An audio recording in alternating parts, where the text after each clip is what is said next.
Good evening on a cold winter's night in Florida. It's a chilly 50 degrees. Oof. Ew, it's rough. Isn't the whole state shut down at that point? No, it's not like Texas. Oh, That was a low nice one. blow. It's fight and talk. Welcome to a Generation Movie on this fine evening. My name is J.W. Colwell. I'm joined as always by the estimable Rich Drees. Rich, how you doing this week? What's going on? You're in a busy whirlwind. This is a busy month for me. You know, last weekend had New York Comic-Con. Actually, technically tonight is the beginning of the Philadelphia Film Festival. I'll be on site starting on Friday through Tuesday, and then back again for the following Thursday, Friday. The opening film is The Banshees of Inisherin, which is amazing. It's really great. Yeah. Looks, that movie looks incredible. I can't wait to see it. It hasn't played down here yet. Performances. That's all I can say right now. It's fantastic performances. A lot of great stuff coming up that I'm looking forward to seeing. 48 hours from now, I'll be seeing Glass Onion, and I'm so psyched about that because I love Knives Out. And so I'm super psyched to see that. Yeah, you're Rich. Rich. You're a Ryan Johnson apologist like I am. I don't care. I wear it on my sleeve. People can piss off. I don't think we need to apologize. No, he's a good filmmaker. I've been on board since Brick. Same here. I've been on board since Brick. Okay, well, we have some people right off the bat. Hold on, let's say hi to folks. Ken McKernan, good evening, friends. Good evening, Ken. How's it going, Tim Ken? Melican, excellent show, by the way, Tim. Great job with your cast meet and greet last Thursday. Congratulations on that. And 48 degrees here, and I still wear shorts. Thanks, Ken. That paints a picture. Anyway, but yeah, you got a lot going on. You've also seen Black Adam. You've also, Yeah. Yes, I did. That's tomorrow. That's tomorrow for me. Yeah, my review should be up tomorrow morning about 8 o'clock. Yeah, finish up for me to finish like the last two paragraphs I need to write. I'm hoping it's not as bitter a disappointment as Halloween Ends, but where are we at? But what we do have tonight is an interesting night because I don't think musicals I think musicals kind of made a comeback in the 90s, 2000 aughts, and 2010s, right? But musicals in the 80s were few and far between. Which seems weird because the 80s was the birth of MTV, right there in like the first 81, 82, I can't remember the exact year. But if you say the 1980s to anybody, MTV is one of the first things. And there's specific music that you think of when they go 80s music. It encompasses a lot, but tonight's movie, Rich, it's a pretty good movie, Rich. I'm not gonna lie to you. Yeah. No, just Best Little Whorehouse in Texas. And so it's the Best Little Whorehouse in Texas. It's Burt Reynolds, Dolly Parton, Dom DeLuise, Jim Nabors, Charles Durning, and a cast of hundreds. And it's just this quirky, quaint, comedy about a whorehouse. Because those things happen. Yeah, I'm kind of kicking myself though. This came out in July of '82, towards the end of July of '82, just like 2 weeks after Night Shift, which kind of touched on very similar, plot points. Running prostitution rings and somebody falling in love with one of the girls, or in this case, it's the madam and the sheriff. And we should have run these two episodes back to back to each other instead of all this time between, because I think it would have. I think having that comparison. There is a distinct aside from the music, right? I mean, there is a distinct piece of this movie where you're looking at it going, Night Shift and Best Little Whorehouse in Texas, have a lot in common with each other, right? But it's also like they're also very distinct movies, right? They're kind of like yeah. And it is really an interesting thing, but we do have to get some of the other things we always do. First off, Joe Ridgely saying good evening. Good evening, gentlemen. Solo Joe's Rich Trip, New York City trip. He took some great pictures. Yes, he had some great articles, FILMBUFF online. Thank you. Also had a lot of good things going on there. Sean Smith says, hello, everyone. Hello, Sean. Thank you for joining us. But yeah, I mean, let's get formalities out of the way because we like formalities here. If you like the show, right? If you come in and you go, hey, I really dig the show, you should definitely check out the Indiescape Network as a channel or on YouTube.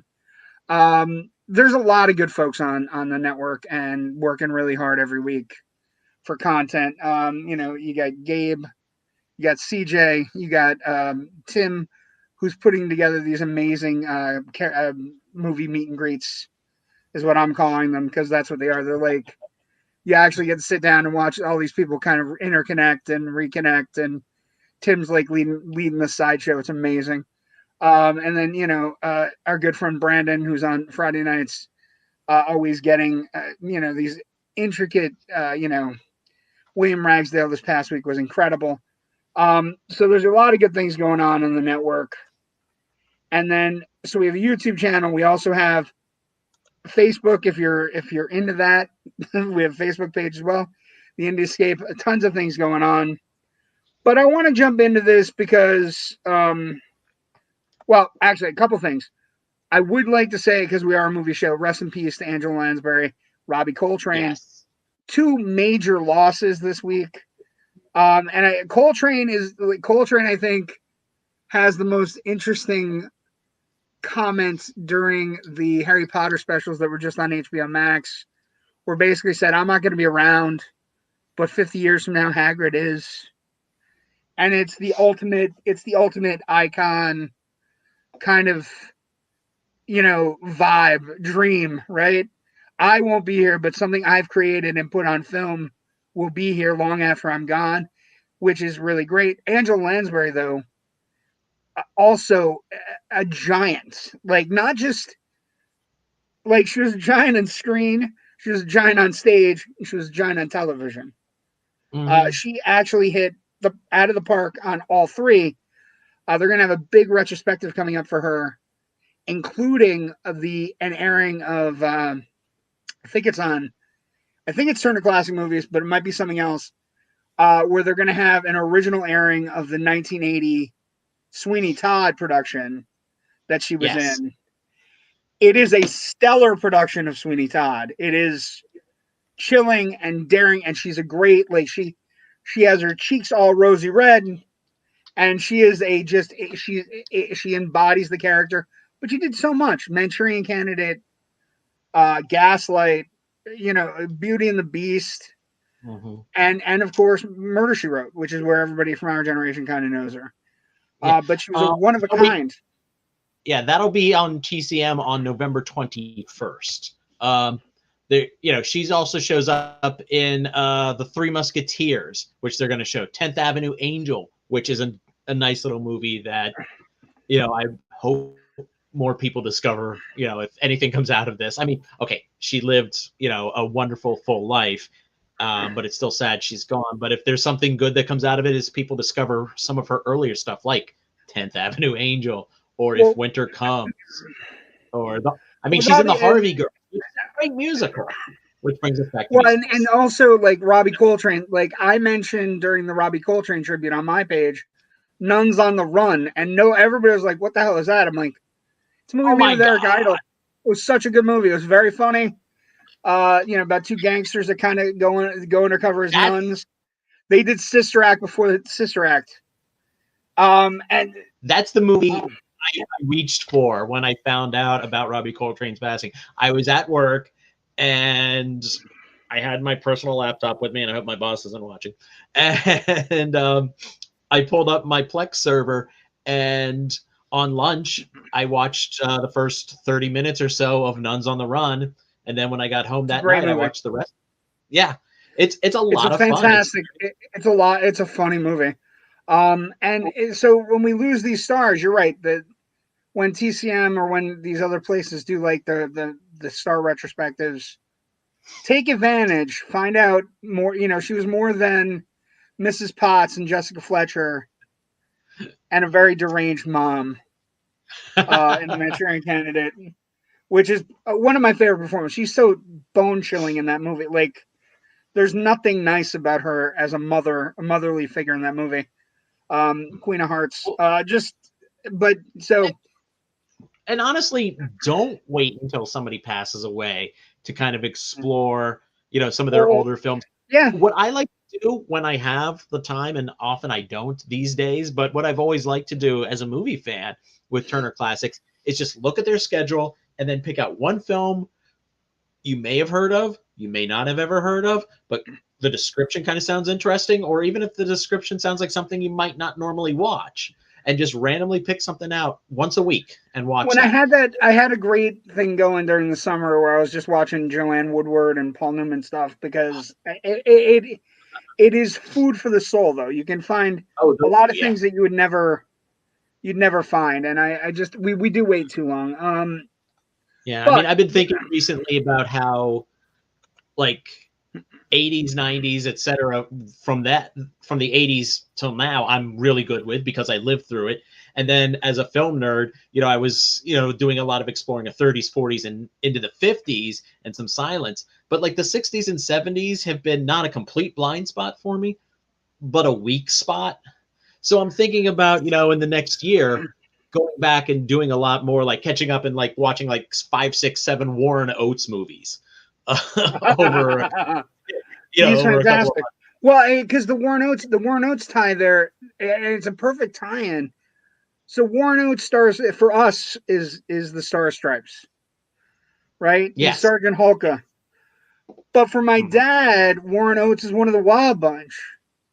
You know what I mean? So it's like, it's this incredible thing where we see actors, and my dad got a kick out of Stripes because this is the guy that was like blowing away people in the Western, and now he's fighting with Bill Murray, who I love. You know what I mean? Although he's in dire straits these days. But let's get to and wasn't Angela in a controversial Disney werewolf movie? You're talking about the Watcher in the Woods, Joe? Are you trying to start Watcher in the Woods talk? Live action Disney movie from the early 80s. What are you trying to do, Joe? What are you trying to do on our show? Anyway, let's get to this. So this movie, we're going to talk about box office in a second, but this movie made a ton of money. And any of these movies that made a ton of money in 1982, the productions were horrible. Like, like all these movies, when you get into these movies that were such big hits, you start digging through in the mire and the muck, and all you find, Rich, is chaos and how these movies became hits. And and it kind of ties into what we're dealing with right now with movies with backstage chaos, like for example, Don't Worry, Darling, right? Where how is backstage chaos put out in front, and does it help a movie or succeed or not? But all I know is every movie we've looked at from '82 where there was backstage chaos, every single one of them were big hits. Like, and I can't explain it, but I'm looking at it going, the movie I came to think about when we're talking about this one was An Officer and a Gentleman, which is a huge hit, but everybody was goddamn fighting backstage. Like, nobody liked each other. Louis Gossett hated Richard Gere. Richard Gere hated Louis Gossett. Deborah Ware didn't like either one of them. What they were doing, though, which is great. Yeah. I think it worked for the movie. It worked for the movie, but it's one of those things where you just go, I think I said on the show last week, I don't understand why Burt Reynolds and Dolly Parton didn't make more movies, because their chemistry is amazing. And then you read some of the backstage stuff and you find out that they hated one another. Like, they were fighting. He was commenting about her appearance. She was making comments about how gruff he was, and not anyway. Like, she was going in as like a person who expected to meet superstar Burt Reynolds, and he ended up being kind of a shit. Super douche. Yeah, like somebody who clearly read his own headlines, and Dolly Parton, who has become one of our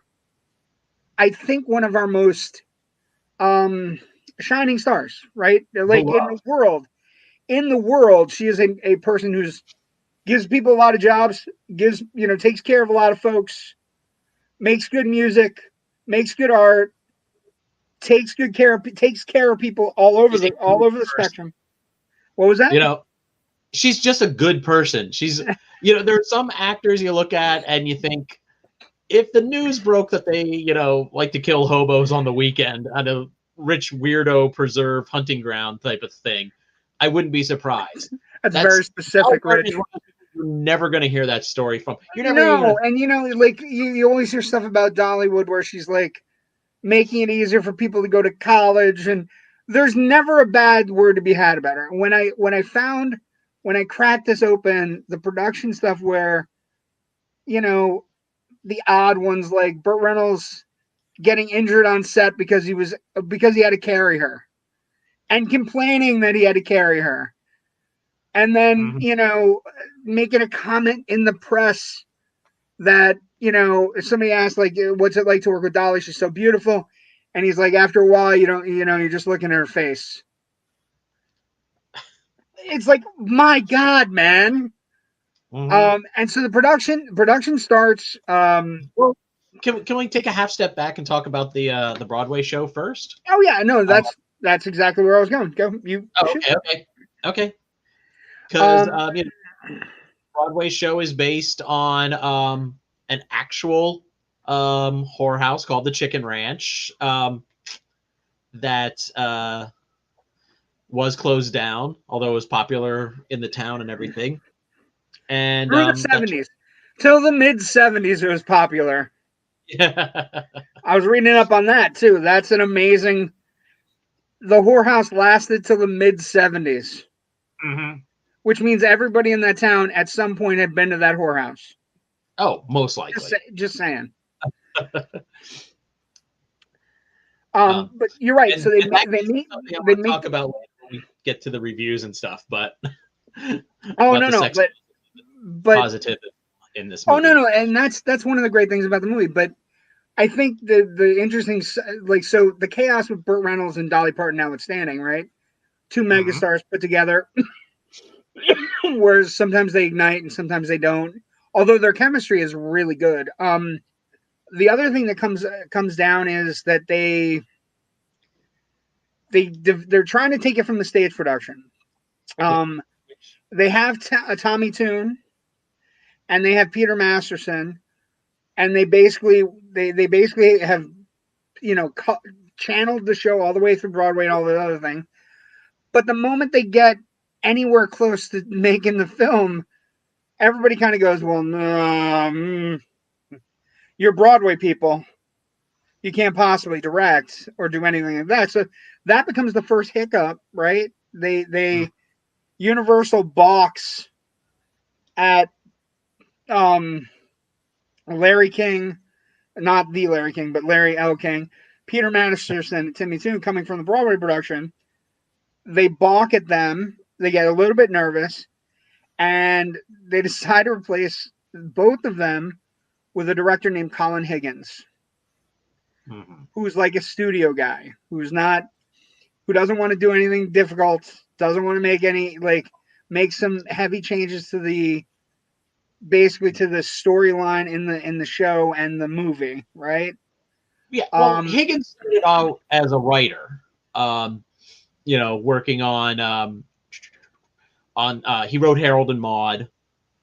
Then he wrote a TV movie called The Devil's Daughter. He wrote Silver Streak, and his directorial debut was Foul Play, just a few years earlier in 1978, which he also wrote. And then he next wrote 9 to 5, and that was the first time he worked with Dolly Parton. And I want to know, was Dolly cast into this movie, and then she maybe was bringing him in, or was he picked to direct, and then he decided to bring her in? I'm not sure how that happened. Because Tommy Tune, when Tommy Tune was directing, they had a list of actors and actresses. The actresses, Shirley MacLaine was on the list, Diane Cannon, Carrie Glynn, and Jill Clayburgh. But they all got nixed because they weren't a sufficient box office draw, which is interesting. Mm-hmm. And then Burt Reynolds comes along because they were trying to pair up Dolly Parton and Willie Nelson, right? And Universal executives even met with Nelson. The sheriff. Willie Nelson as a sheriff is just but it certainly would have been a sweeter movie. You know what I mean? Like because you could see the relationship between Willie Nelson and Dolly Parton being sweeter, but again, not the box office draw. So like Universal made almost all their decisions based on box office. Now Dolly, I think Higgins gets brought in after the fact, but it's someone that she can work with. But she was working with Tommy Tune and trying to get involved and do that. But they all get nixed. And then Burt Reynolds comes in, and when they bring Reynolds in, he almost doubles her salary. So actually, he more than doubles her salary. She's making $1.5 million, and she had a string of like 9 to 5, and then a bunch of musical hits. And he was the biggest box office star in the world at this point, and he's paid $3.5 million for the movie. And the moment he comes on, he demands script changes, and that he definitely wanted to sing. And so it's. And we'll get to that in a minute. Yeah. And then the moment that happens, Universal goes, well, if we have this big star, 2 big stars, and one of them is being difficult, because I can't see Dolly being difficult. Like everything I've read, I'm going to squarely blame Burt Reynolds for going forward on the show. I don't care what anybody thinks. Because I just can't see Dolly being a bad person. Whereas Reynolds kind of had a history. So Burt Reynolds comes in and says, I want to sing. I want script changes. One of the main changes he makes to the script is basically in the stage play, Miss Mona and Earl have had one brief fling earlier in their lives, as opposed to this where they're in a relationship, like an active relationship. Which I think actually strengthens the drama of the whole second half of the movie. Oh yeah, it's a good change. Yeah. It's it's a good change because it also sets up some of the pieces that are painful. When he calls her a whore and all, like it really kind of works out. But what I would say is the interesting side note is that they had no idea. Reynolds has always claimed that Parton had 2 directors fired before we even started. They were gone because I'd made so movies and she hadn't. Everyone thought it was me. Whether she was right and wrong in these decisions, it was amazing to me that she could do it that quickly. So she'd already made 9 to 5. People knew she was capable. Higgins, and I think it's an interesting side note that even when she's doing 9 to 5, after she's done 9 to 5, she is a big star. She's one of the biggest country music stars going from that point, like forever. You know what I mean? Higgins, who had never been a part of a musical, studied the films of George Cukor and, oddly enough, Rich, Dr. Pepper commercials. That makes sense because Dr. Pepper commercials all through the 80s were nothing fantastic. I was thinking about it today. I'm like, makes perfect sense. They have a lot of movement. They do a lot of things. But I was also thinking it's one of the funniest things I've ever heard. Like, when have you ever heard George Cukor and Dr. Pepper commercials in the same sentence? Only for this. Only for this. And honestly, I think he does a hell of a job shooting the dance sequences. Oh, that's the thing. The production, it goes smoothly, Once they sort everything out, although there's backstage fighting, where you have a megastar coming in and moving things around and moving pieces. Also, Burt Reynolds was injured during production. During the fateful lift at the end of the movie, I guess, he ended up getting double hernia surgery after the production. So he was out of action for a little bit, which is it's a whole other side note that kind of ties in. And the production is also credited as being one of Dolly Parton's worst experiences. She talks about it in a couple of her books. She talks about it a lot, actually, that there was a lot of things going on behind the scenes, and that she was blamed for getting people fired and and Burt Reynolds wasn't exactly what he was made out to be. The never meet your heroes kind of talk that we always hear about. You know what I mean? Which I thought was interesting. But you're right. It is expertly shot. It is, the plot's pretty thin bare, right? Miss Mona runs the Chicken Ranch, which is, an illegal brothel in the state of Texas. She's dating the sheriff, who turns a blind eye, and eventually everybody gets involved in their business. Is basically how it goes. Way to put it. Both personal and professional. But it's comedic. It's got a lot of things going on. It's got a pretty haywire performance by Dom DeLuise, playing like a moral crusader that literally, if you're watching this movie, it's 40 years later. All I can think of when I'm watching them is like Fox folks. It screams. The show would be on Fox News.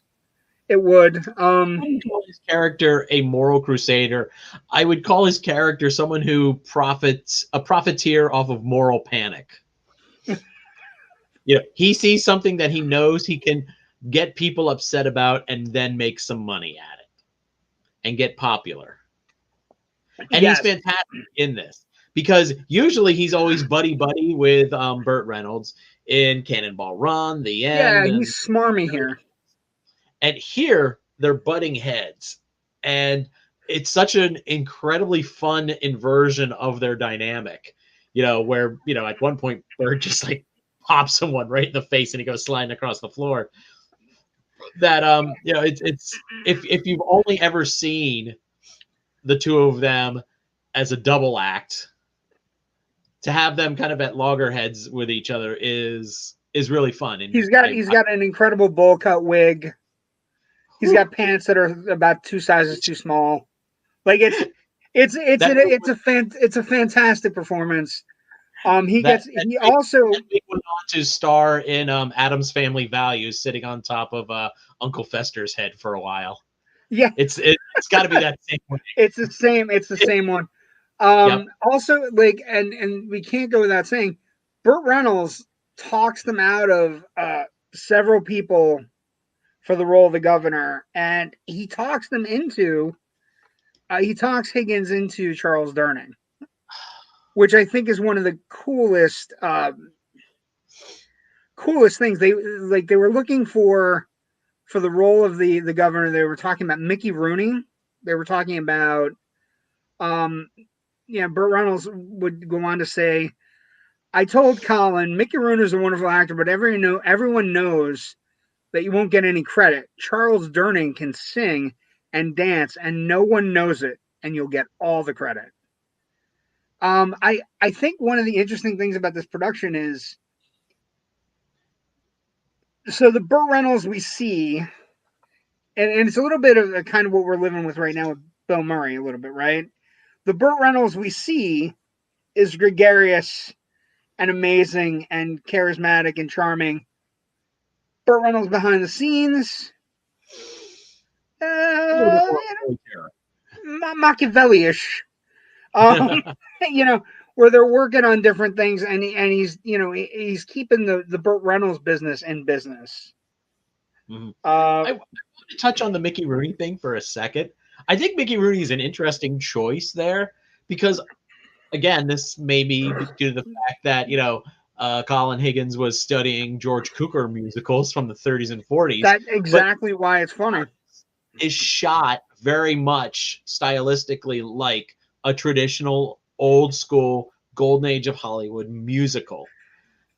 It's just, the girls are all in lingerie, as opposed to some of the skimpy costumes you would see in some of those movies. Or they're football players that are mid-dress after a game, or they're people at a telethon, or it is a classically staged musical. Yeah. So Mickey Rooney would be a great choice then to play the governor because he provides a living link to that era. Yeah, at the same time, it would be fantastic. I would never want to lose Charles Durning's performance because that is so much fun. Charles Durning steals the show. He steals the absolute show when his performance comes on. Mm-hmm. I believe you have it. Sidestepping, I believe is the name of the song. That's another thing. Production of the songs. Dolly Parton put a lot of work into adding songs to this movie. Although not everything made it. The sidestep. I'm sorry, I don't want to butcher the song. Okay. But she had her hands in a lot of the music in the film. And she a lot from the Broadway show axed. And a lot of Dolly added, which is fine. 3 to 4, depending on which version of the movie you see. Yeah, that's the other thing. Like, they couldn't decide what to do with all of this music. So a lot of it, some of it gets cut for time, and then also Dolly puts it on the soundtrack. So it's this weird. It's like a double soundtrack. Well, there's this whole song from Burt Reynolds, like right after they have the fight and he calls her a whore. He goes out. We've mentioned that twice.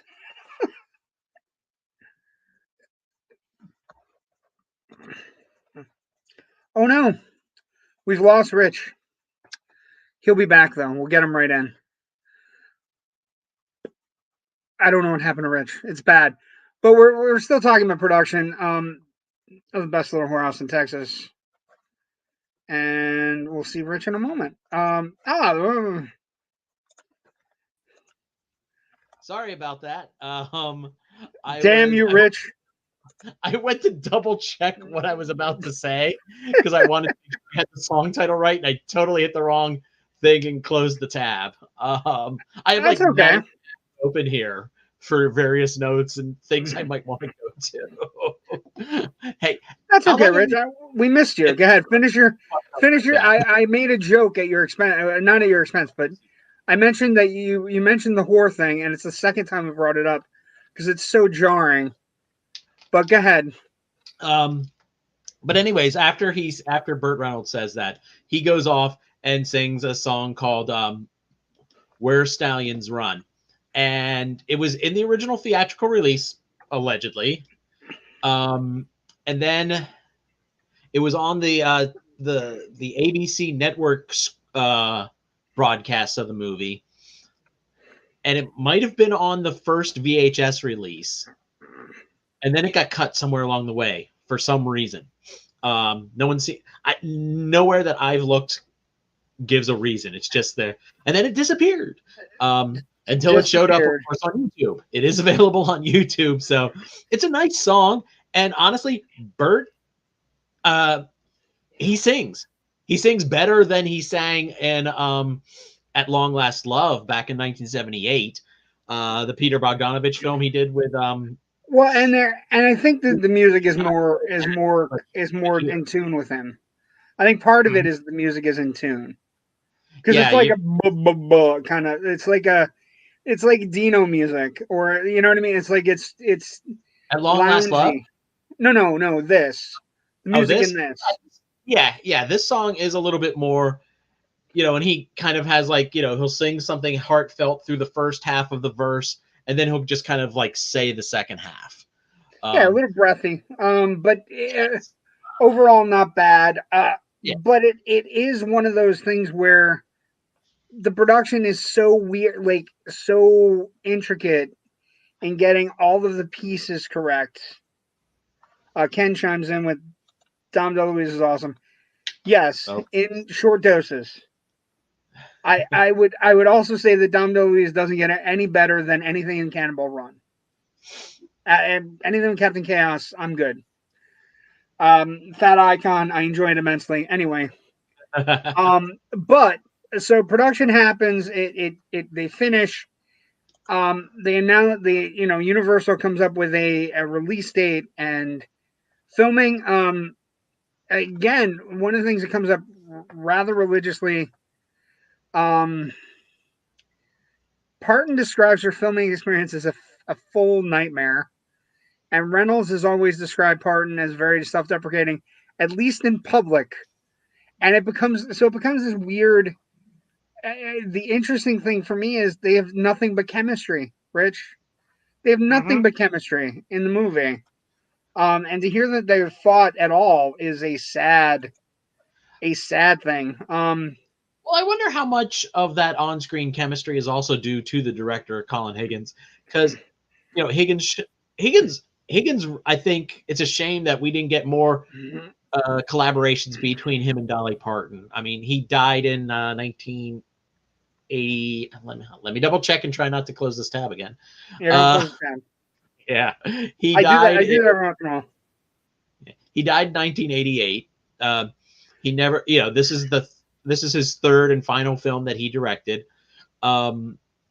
It's a shame he didn't get to do more, especially because I think the two of them do some great work together in both this and 9 to 5. Yeah, there's definitely a sensibility for her, and she doesn't really any movie that she's in afterwards, except for like the stuff she's done for television recently, right? Any other movies in the 80s or 90s, I would argue that she doesn't look better than she does in 9 to 5 and this. Just in how she shot everything. You wouldn't get an argument from me about it. Exactly. So one of the things that we have to talk about in the box office, it's kind of interesting. We're going to get a little bit away from the numbers. The marketing for this film was deceptively hard for Universal. Because in 1982, I'm told the word whorehouse is considered obscene in many parts of the United States. Weird. So what happened was they called the movie The Best Little Whorehouse in Texas, but in some print ads, it's The Best Little Cat House in Texas. Some television ads were banned outright in many areas. The offending word was censored. One thing that happened in Detroit, an announcer on the station's Now Showing segment merely clicked his tongue to eliminate the offending word. So The Best Little in Texas. And in Canada, the title was generally left alone in print, but televised trailers had a bleep censor over the word. And then Dolly Parton herself made more confusion because she referred to the film as The Best Little Chicken House in Texas. So I wonder if that's just her genteel nature not wanting to say whorehouse. Well, no, but also, as a character, but maybe not for herself in real life. But when we talk about these classic movies and you talk about weird shit that happens and also how it relates, can you imagine the concept of having a title where it causes so much controversy that it causes your stars to change it? It causes ads to be changed, posters to be changed, things to be blocked out, things to be censored. We don't have that happening in our day and age. And we also, if a star changed the title of their movie, giving an interview, there would be a batshit. Twitter would explode on itself. Like, they don't even know the name of their own movie. Like, it would be terrible. And it would also, like, I just found it really interesting. It's like a crazy side thing that they had this movie, Best Little Whorehouse in Texas. They make the movie. The movie has a script. They know what the title is. And there's never any idea that it's going to cause chaos. And I just think it would be, it'd be a different story now. It'd be crazy. Which is amazingly short-sighted for Universal. But at the same time, maybe they thought, hey, this is a big hit on Broadway. Don't break what's not. Yeah, don't break it. Don't break what's not broken. You know what I mean? Yeah. From 1970, from like spring of '78 until actually this thing closed. it closed on Broadway about 3 months before it came out in the film came out. Well, the idea that Hollywood never wants to be second to Broadway. Like, can you imagine like Hollywood going, "Oh, we can't call it the best little whorehouse in Texas," and Broadway going, "Ha ha, we can," just ridiculous. Yeah. But the box office story is really interesting. It opens in 1,400 theaters on July 23rd, 1982. It grosses $11.8 million in its opening weekend, ranking number 1 in the box office. Why is that important, Rich? Because it's been a crazy summer. Yes, and it was the first time, and one of the first time, and one of the only times that E.T. gets knocked out of top. So E.T. is number 1 for 6 weeks at this point. Mm-hmm. This movie comes out on July 23rd and knocks it out of the number 1 ranking. And at the time, it was the biggest grossing weekend for a movie musical film ever. Now, again, times have changed. We've had many musicals come out and gross a ton of money. I'm looking at you, Chicago. I'm looking at you, Les Mis, and Phantom of the Opera, and all these other movies that have come out since. But $11 million for a movie musical, an R-rated movie musical. Hold on. I'm going to go back. An R-rated Western movie musical. Grossing $11.8 million. That's incredible numbers, Rich. For that time, yeah. Very much so. Also, and we talked about this with some of the things on the show, you can go back and look at them. Opening on 1,400 screens really helps. We had several movies that we've talked about where they didn't get the screen count that they needed to get over the top. Universal clearly had something going for it and was able to finagle 1,400 screens. That's a lot of screens, Rich. That's a lot of screens for today for a movie musical, right? I mean, it's astounding, the number. It only ever got up to 1,435 was its max during its run. The adjusted box office, Rich, so full box office ends up for the movie $69 million on a $20.5 million budget. Not bad, right? The adjusted box office, if it was out today, $217 million, Rich. Not too shabby. That would be a mega hit. Yeah. Now, what I've seen, there seems to be a little bit of two minds as to what the budget on this thing was. It was either 20 million or 35 million, which those are hell of two different numbers to have. So at the box office, your $20 million movie is definitely turning a profit. Your $35 million movie, maybe not so much, though. So, but do you think maybe the 35, and this is strictly postulating from what we've read today and what we're learning on the show, is it possible that the 35 is the extra 15 million for all the stupid marketing they had to do? Like, is that feasible? Like, that they had to change it to Cat House and Ranch House and Chicken Ranch and all these different things? I don't think so. But I don't think it's going to take you $15 million to do all of that. But it's interesting. But if they had to change all the print ads and all the radio ads, it might have cost a little bit to do that. I mean, honestly, to change a print ad, you're sending out the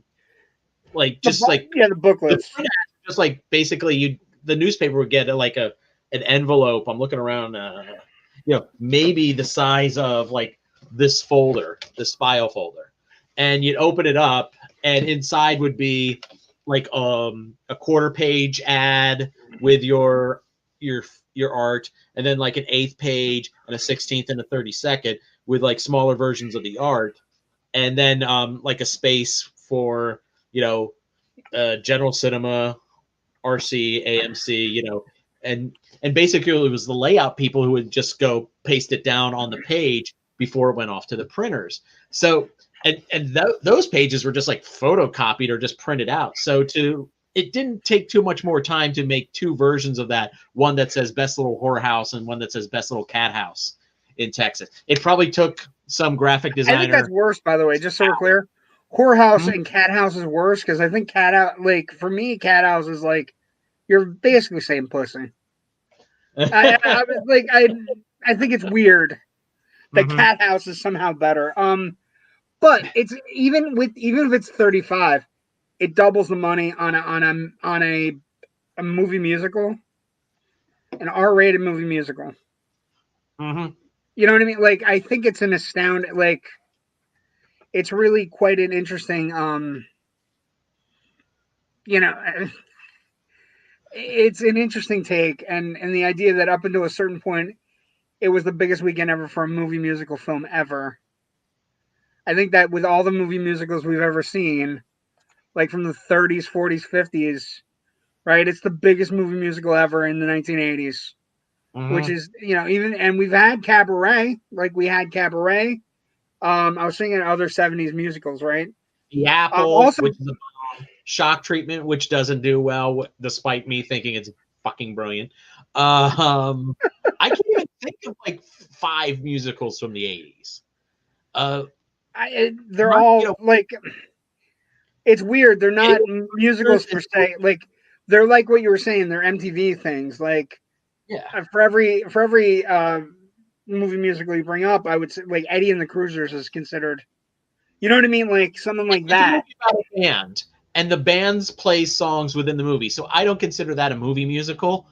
I got you, but that's what I would. That's what I was saying. Those are the movies that they were calling musicals in the 80s, right? Or the movies that are about like Purple Rain is considered a musical. You know what I mean? Like, which to me, again, that's if it's about a musician, you know, a musical has to be where the song is part of the actual expression of character and the continuation of the story, and it happens within the reality of the movie itself.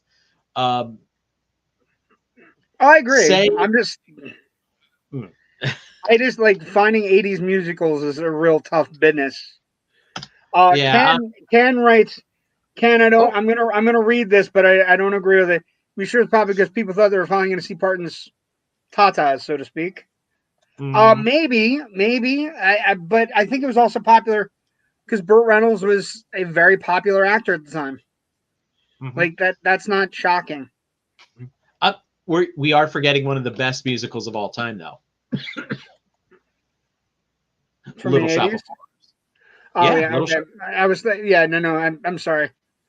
I went blank the moment you said it. I'm like, I don't know what I'm forgetting. I'm sure it's gonna be bad. I'm sure it's gonna be terrible. Obviously, I'm talking about Annie.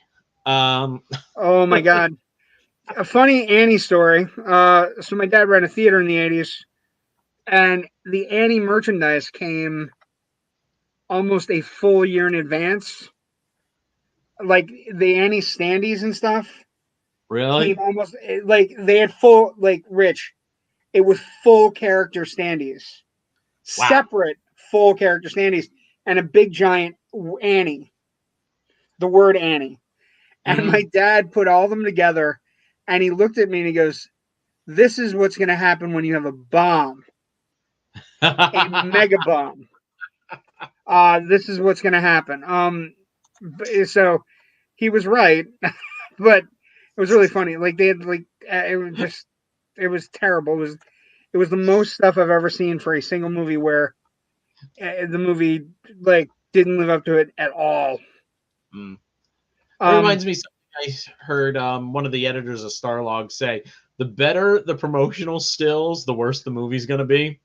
And he knew that RoboCop was going to be a hit because the initial promo stills sent out were such crap. Okay, he might not have said such crap, but I'm paraphrasing. Gotcha. So it goes on to gross $69 million, $217 adjusted, an incredible haul, and it's nice to have Burt Reynolds, and it's good to have Dolly Parton because Dolly Parton is now part of 2 of the biggest hits of the early 80s. Critical response, Rich. You know what we both have forgotten? This isn't the only musical of the summer of 82.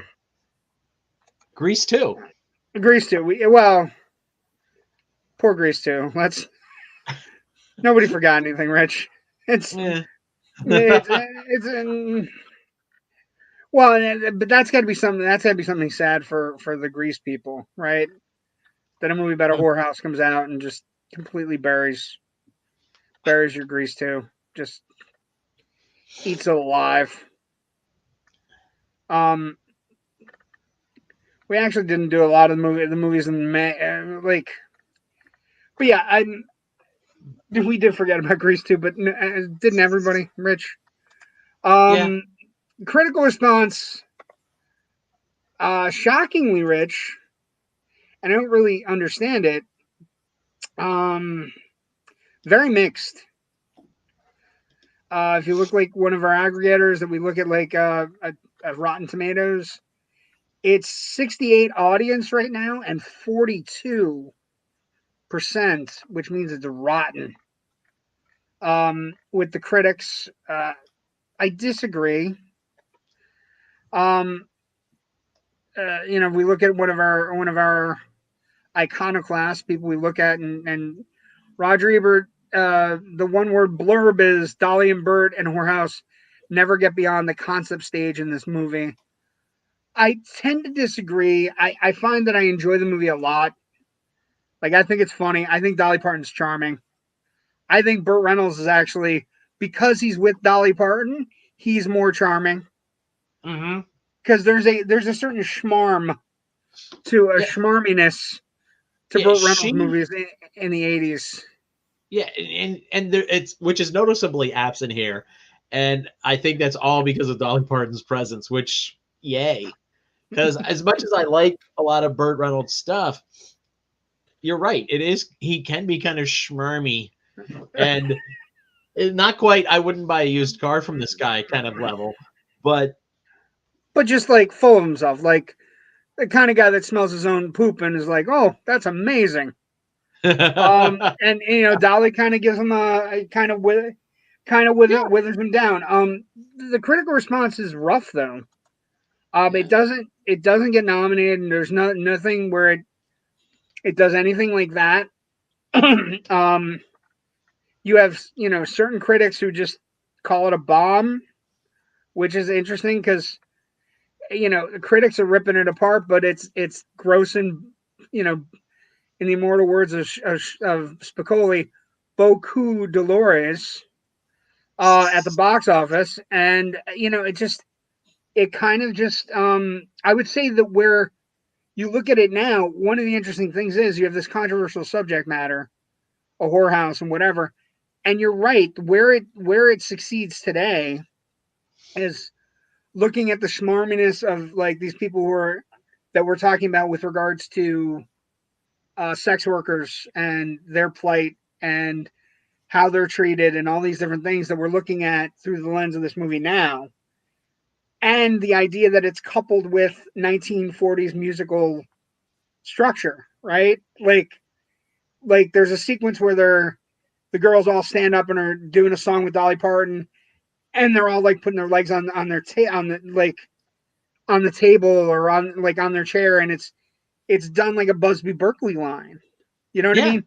So you have this wonderful pairing of controversial subject matter with Western country music, and you have this amazing kind of like the plight of sex workers, which anybody from our generation can kind of look at and go, where do you fall on that particular line or that particular controversial subject matter. This movie is very sex positive, as I kind of noted earlier. It really is. The Sneaking Around song is my favorite song in the movie. No one in the town cares. They don't look at it as like a house of ill repute. They look at it as like, just a local business like any other. And an institution almost. And the interesting side note for us, looking back through the lens, it is the beginnings of, you could say, a moral majority slash Fox News kind of this idea that we're going to take something that may not be as bad as we think it is, and we're going to make you feel something about it, and then you're going to hate those people and hate everything about it. And we can get you there with the hatred. The character played by Dom DeLuise is a terrible person. Like he is an awful man, right? Melvin And is he wins. and he wins. Not only does he win, like she loses her business. She loses all her girls get scattered, which is kind of interesting because these are all women that have been taken care of by her. Yeah. And now they get scattered. They all there's a sad song, I think what is it? Hard Christmas Candy. Hard Candy Christmas. Hard Candy Christmas, where they're all talking about what they're going to do after they leave. And some of them are going to end up in a ditch. Yeah. Some of them are going to end up like ground up in Las Vegas, or you know what I mean? Like, so there's a weird, it is sex positive. It's chipper about sex. It's chipper about her. We don't need pimps. We don't need anybody around here that's going to tell you that you're not worth what you're worth. Do your job, show up. Like it's really funny. It's got really strong conservative values, but it's also right at the cusp of like the conservative side going slantways. Yeah. And Melvin represents that. And it's, it's kind of this weird, when you're looking back on it, it's this wonderful, like looking through a looking glass and just being like, oh my God, look what they created. And they knew it was coming. They make mention of, the girls wash the guys down to make sure there's no crabs or anything like that. But just a few years later, you couldn't do this musical anymore, really, because of the AIDS crisis. Absolutely. And you could also, actually any of the STD crises from the 80s where it became this huge, everybody everything was fire button, but AIDS in particular. But also I think once we hit like 83, 84, you're talking way more conservative in this country. Like a definite conservative vibe running through the country through Reagan's reelection, right? So again, I don't know that it's feasible. And I also think it's funny because she is a business owner. She takes care of her employees. She pays her taxes. You know what I mean? Like it's a real funny. It's a real funny. The community. Yeah, she takes care of the community. Puts money into a baseball team. She's got a little league team, basically. It's amazing, actually. And actually, I think it's a really good movie to kind of just sit and watch because, and I'm going to say this, I love Burt Reynolds, but Dolly Parton is so good. She's so good in this. She's so good in 9 to 5, and she's so good. Like there's just a beaming effervescence that comes off her, and I know she gets a lot of talk about her chest, but it's more than that. There's something there. Like she has a twinkle in her eye that just made to be a star. She is a movie star, and I wish she had been able to kind of push her career better choices. Yeah, I wish she would. Like this is we're going to talk about this right now. Part of the legacy of this movie is that so she's paired with Burt Reynolds, who was the biggest star at the time. Part of the legacy of this movie, in an interesting way, is that Dolly Parton would go on to be paired with other action stars and other people that are not necessarily good for Dolly Parton, but would be like where she could be kind of like used to broaden things out, right? So I'm talking, ready?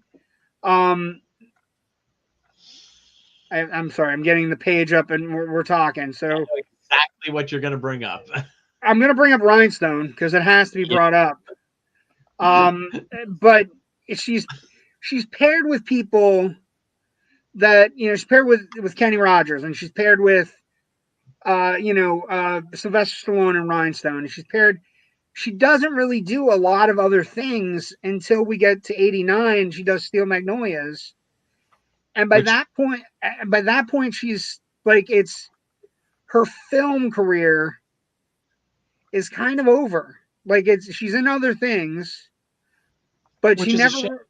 yeah, it's a real shame, actually. I think it's, for a legacy perspective, I think it might have been Hollywood's biggest waste of talent in a long time. Like, and when she does get work, take a look if you open up IMDb and go to her page and look at under her listing for actress.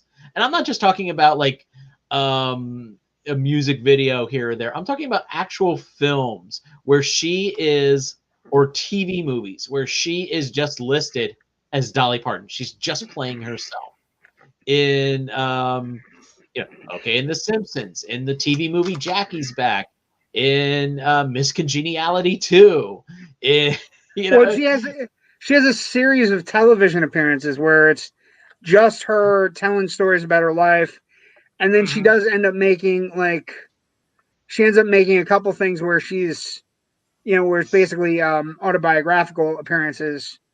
And she, like, I would also say that one of the lasting legacies has got to be she was on the Orville this year, and I'm a huge fan of the Orville. You are a huge fan of the Orville.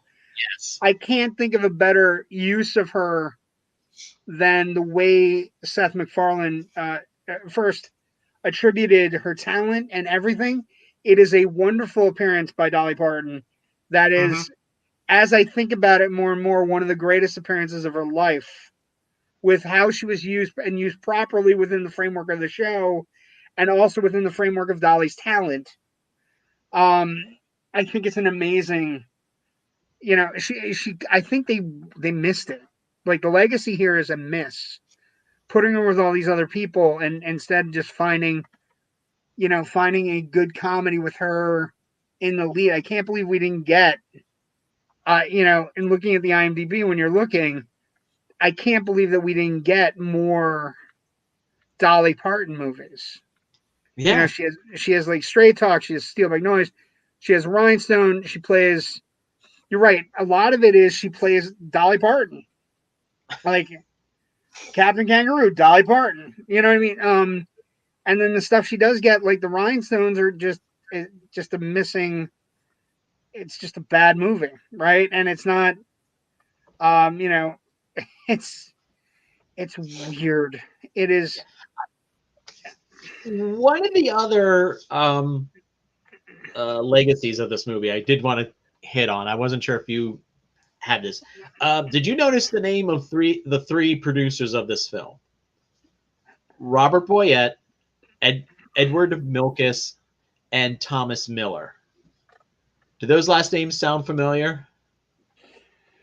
Oh.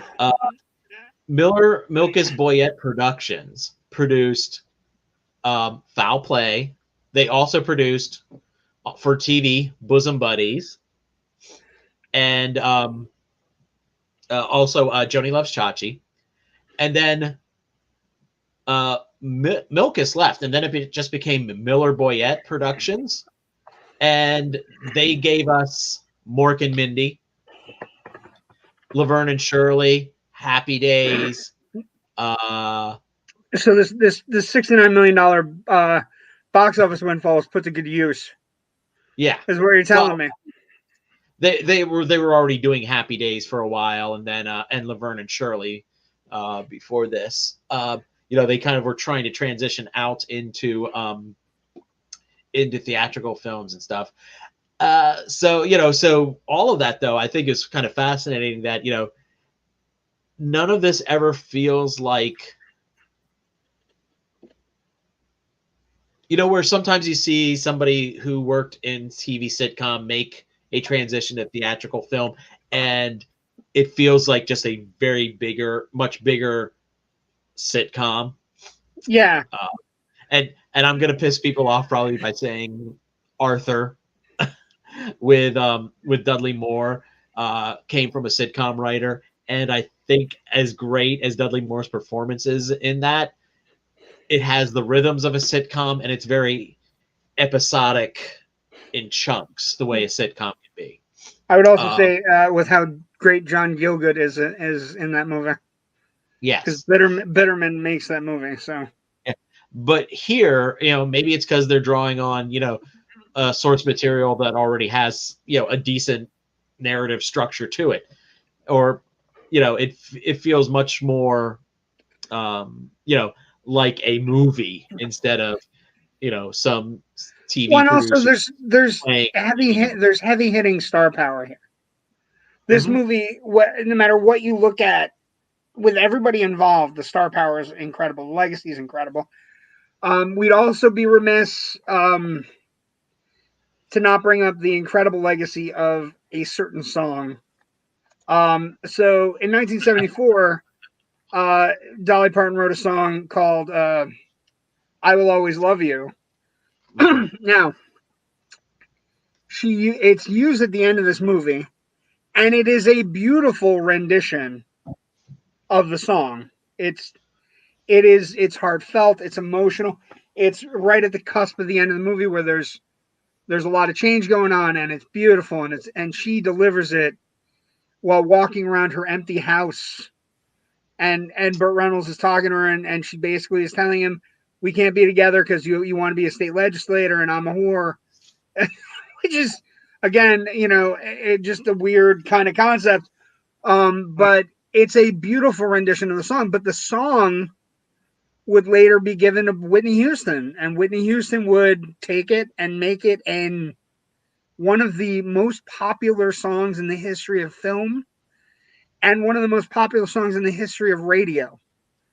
When she's given it, and I would say to you that Whitney Houston is a definitive version, but I don't hate Dolly Parton's version, and I think it's beautiful. The song sung with a Western lilt is really nice. How many weddings have you gone to where the bride and the groom have danced to this song that the madam of a whorehouse sings to the sheriff she loves? Not unknowingly danced to a song that the madam of a whorehouse sings. I will give you money that there's a good percentage of the people who have this as their wedding song have forgotten or never knew where this song originated. Well, and that's the thing. Part of the thing about our show is that we're giving you bits of knowledge. This song was a Dolly Parton song from the 70s that hits in this song. It becomes a big hit after this movie because this soundtrack is one of the biggest soundtracks ever put out. It's in the top 10 with regards to Footloose, Bodyguard, Titanic. It's in the mix. Burt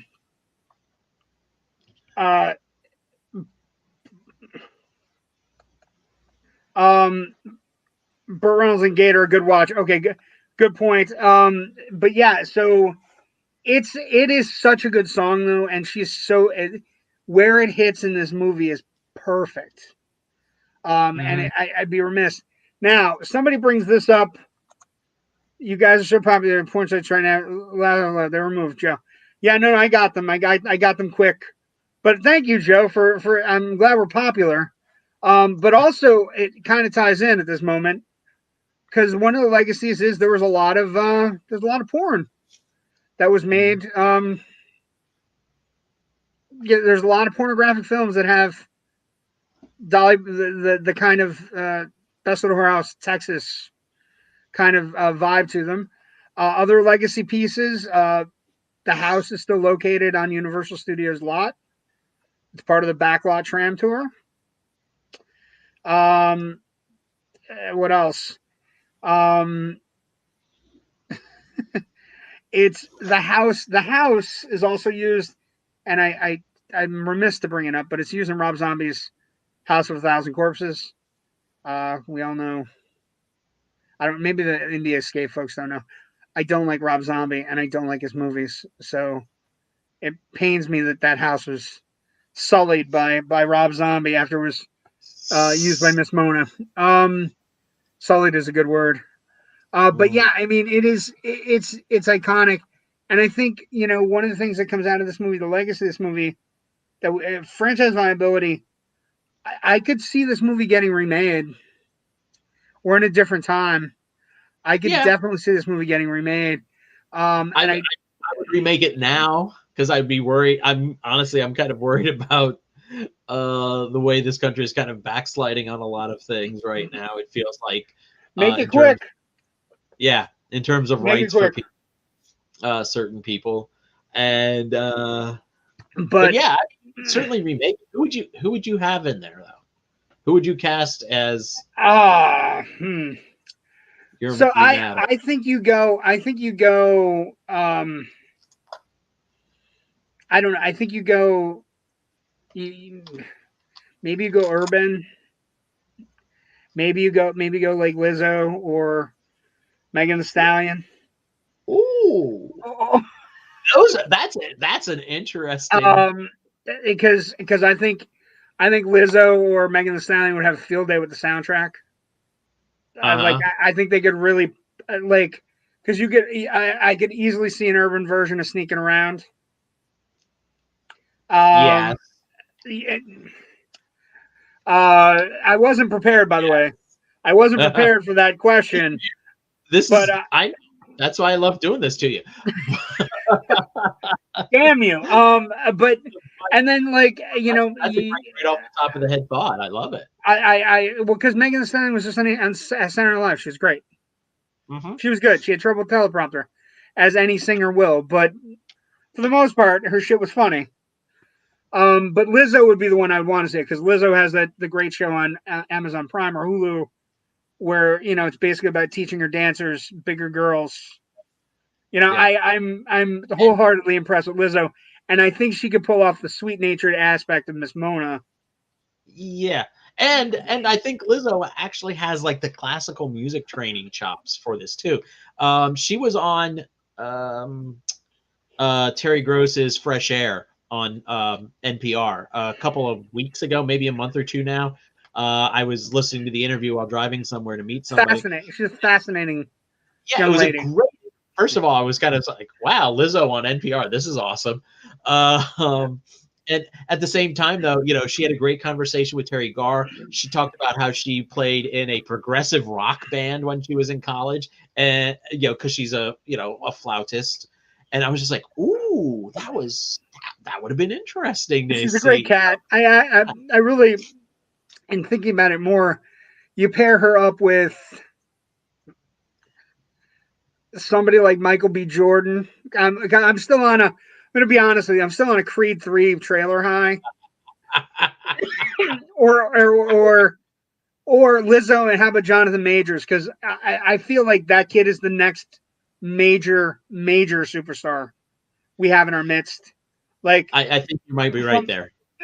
Like from a movie going perspective, everything I see this kid in, he is just knocking it out. And the Creed trailer, I don't know how to tell people. Like people were down in the Creed 3 posters, like, oh, what is he, Clubber Lang's son, and all this other junk. And then the Creed trailer hits, and the story behind the movie seems much better than anything anybody was talking about. And also Majors is just jacked and angry and very Kang like. We're gonna because we're gonna have Killmonger versus Kang. It's gonna be great. Like, and so you pair him because I've seen him do Soft. I've seen him do like Lovecraft Country. He's very genteel in Lovecraft Country, right? And also Watchmen. He's what I mean. Like, so I think he'd be great as the sheriff. I guess if you're setting it in Texas, but like Lizzo, I don't know, maybe that would work. Yeah. But speaking of legacies, sometimes movies come along that are just so good that we have to do them on our show. And next week is one of those movies, Rich. I give you, Rich, my favorite year. Yes. This movie, for folks who haven't seen it, I encourage everyone to go out as soon as you can and find this movie. It is a wonderful comedy. It is amazingly well done. It is Peter O'Toole at his absolute debonair finest, and also soul-crushing sadness. He's so good in this movie. He's so amazing. The one line, and I guarantee, I'm going to promise you something. listen to Rich and JW on this one. If you watch this movie, you will be quoting it for the rest of your life. There are so many quotable lines in this movie about an aging action film star that comes to film a 1950s improv comedy show or a sketch comedy show, like Sid Caesar, Cavalcade of Laughs, and basically is given a writer on the staff who has to guard and watch him all week because he's a rapacious drunk. It is And the woman. most and womanizer. It is the most incredible, funny, heart-wrenching, and Peter O'Toole is so good. Like, we don't talk enough about film legends, and Lawrence of Arabia and this are my two absolute favorite Peter O'Toole performances. Although I don't know that he's given a bad performance ever. He's good in Supergirl, for crying out loud. But my favorite year from 1982, it's a Richard Benjamin film. It's got laughs, it's got heart, it's got an incredibly emotional performance. It has my favorite person teaching somebody how to tell a joke sequence, which is one of the greatest things. Mm-hmm. I can do the whole sequence. I would argue that if you go I can do the whole sequence. So I come into a room and I have a duck in my head. No. You come in and you're wearing a duck. Guy comes in a room with a duck on his head. So I come into this room and I'm wearing a duck. No. Dude. Let them discover. I love it so much. Okay. Go watch it. It's an incredible movie. It has some of the greatest lines ever. Peter O'Toole is mesmerizing, and it's what it's what a star is. And I'm so excited about it that we get to talk about it on our show. Rich, where can people find you? Because you have so much going on, because you're about to have a Ryan Johnson interview. You're about to have you're so much the better part of this coupling on the Indie Escape Network. About to have a Ryan Johnson interview. Where can people find your stuff, Rich? All my written reviews, interviews, features, news reporting, and commentary can be found at FilmBuffOnline.com. You can also find us on Facebook, just by searching Film Buff Online. I'm on Twitter at FilmBuffRich. The other podcast that I do with my co-host, Natasha Bogutsky, is the Big Picture Podcast. That's at bigpicturepod.com, or you can find a link to it as well at filmbuffonline.com. And you can find me in the personage of myself at the Philadelphia Film Festival this coming week. I'm going to be hitting there Friday, and I think I'm going to be there through Tuesday. And I think Brandon, our good friend that has a show on Friday nights here, I believe he also has a big premiere for his film Not for Nothing coming up this weekend. So we want to wish him a lot of luck on that. Try to get over to it. My schedule is crazy packed, and it's always kind of shifting. And I think I've heard my phone go off like 3 times within the last hour and a half. Oh, we gotta get to that. You can find me, JW Movie Guy, on Facebook and Twitter. You can also check out Loud and Nerdy, which is what I do before my show on Wednesday nights here on the Indie Escape Network. Loud and Nerdy, the podcast, also Loud and Nerdy, the group, and Loud and Nerdy, the page on Facebook. Thank you for joining us, Rich. Thank you for a wonderful show. My favorite year next week.